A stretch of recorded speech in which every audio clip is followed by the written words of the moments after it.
Good morning and happy Wednesday. It is Wednesday, May 6th. That's right, because yesterday was Cinco de Mayo. I hope you guys had a good weekend and enjoyed Cinco de Mayo yesterday. We ate some tacos and enjoyed the day. Today we are on lesson 11. I can't believe that it's May and we're on the 11th distance learning lesson. Um, Time is flying by, and we really only have a few more weeks of school left, or what we're calling school these days. Um, I think I talked to some of the kids on the Google Meet about this, but just so you know, the last day of school is May 29th. So we are actually ending a little early, or the last day of instruction, I should say, is May 29th. And then they're giving us teachers that last week to wrap things up and get our grades submitted and clean out our classrooms and do all of that kind of end of the year stuff.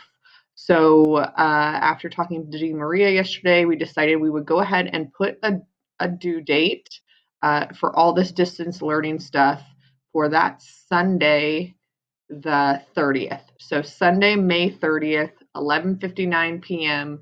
That is when I put a due date for every single lesson that we've done so far, and then that'll be the due date for every single lesson coming up.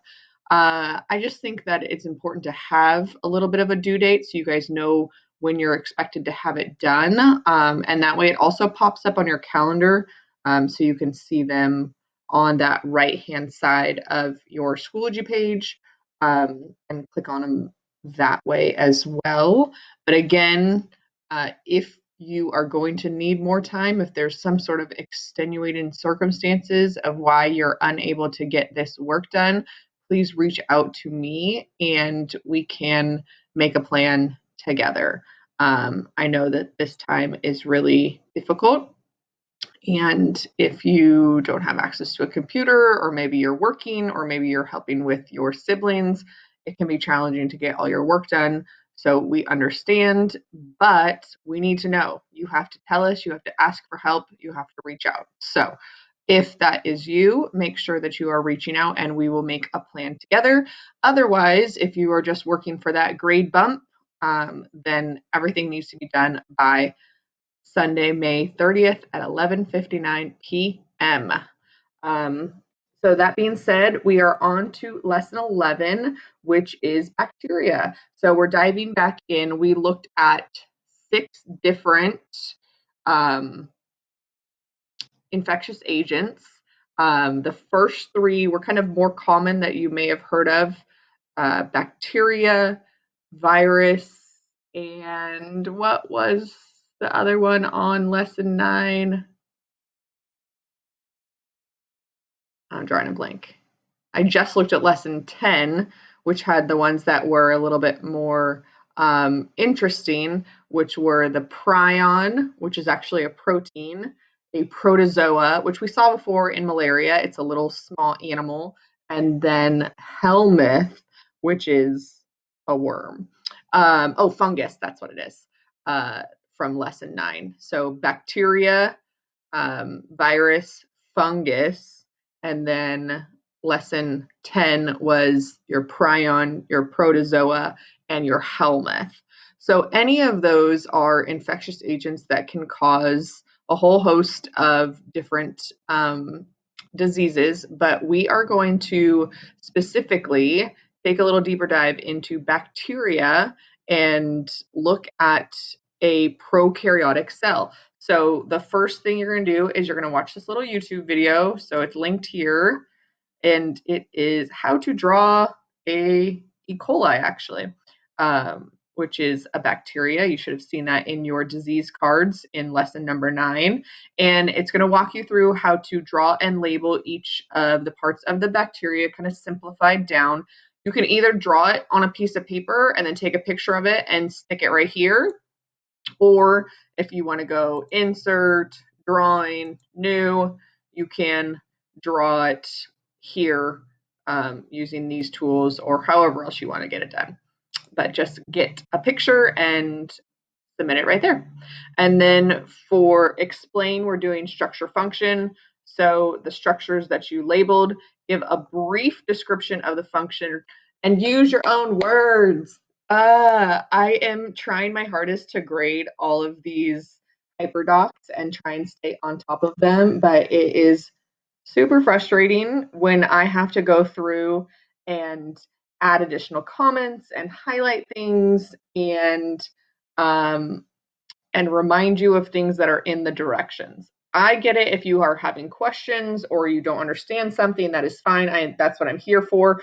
I am not here to just unsubmit because you're not reading the directions. So read the directions, use your own words, because now that we have a 10% grade bump online, I'm going to be a little bit more picky when I'm going through and looking at your work. You can't just Google nucleoid, copy and paste, and call it a day.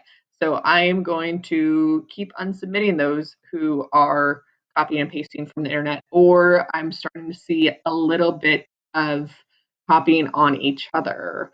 So make sure that you are doing your own work and you're being honest so that it is quicker and easier for me to grade and for you to get that check mark that it's done.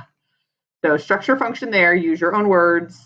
Doesn't have to be complete sentences, but just short phrases or a quick description of the function of each of those structures in the prokaryotic cell. And then for our apply, so one thing about bacteria that you need to know is that we name it or group it or categorize it under the shape that it grows, the single cell, and the shape of the single cell and the shape that those cells grow together. Okay, so there are three basic shapes of the single-celled bacteria. You have a rod, a sphere, or a spiral.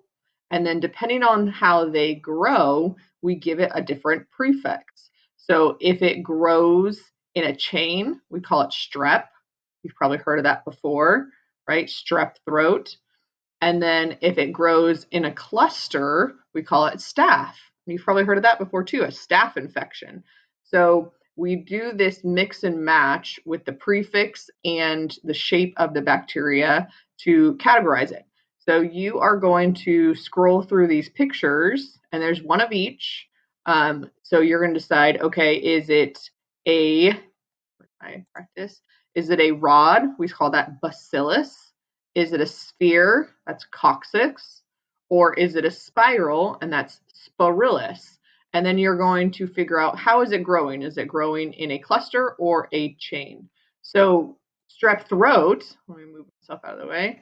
Strep throat is actually streptococcal pharyngitis. So it has right here in the name, strep. Does that mean it's a chain or a cluster? You're right. It's a chain. And then coxal would be what shape? It's a sphere. Good. So strep throat is a chain of spheres. So actually I can click on the images over here. Oh, actually it might be gross. I think I did this earlier. Sorry. Let's try. Hold on. I did that earlier too. Strep. Well, I guess we'll write the actual name, and that'll help. Streptococcal pharyngitis. See what that looks like. Should we dare? Nope, that's gonna still be gross. Oh, bacterial. Maybe we'll do that. There we go. That's better. Okay, still some gross ones down there. But you can see that right here is going to be what it looks like when it grows on a plate, right? When you do a culture and grow it on a plate, and they're the spheres, and they're going to be growing in chains. Ooh, I am not going to Google staph infection pictures because that is even grosser. But let's see if we can find staphylococcus. So same thing, coccus, that's that same shape that we just saw. That's going to be spheres, but now the spheres are not going to be in a chain. They're going to be in a cluster.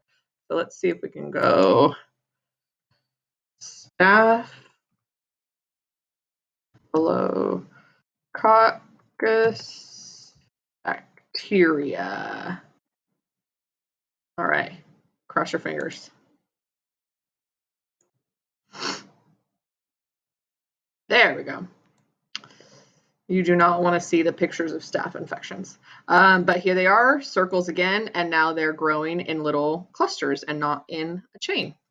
So use that information and you are going to match the pictures to the word bank that I gave you. And that's it. That is lesson 11. I hope you guys join me for our Google Meet today. We're meeting at 1:30. I'll put the link on Schoology, and I will see you then. Have a great day.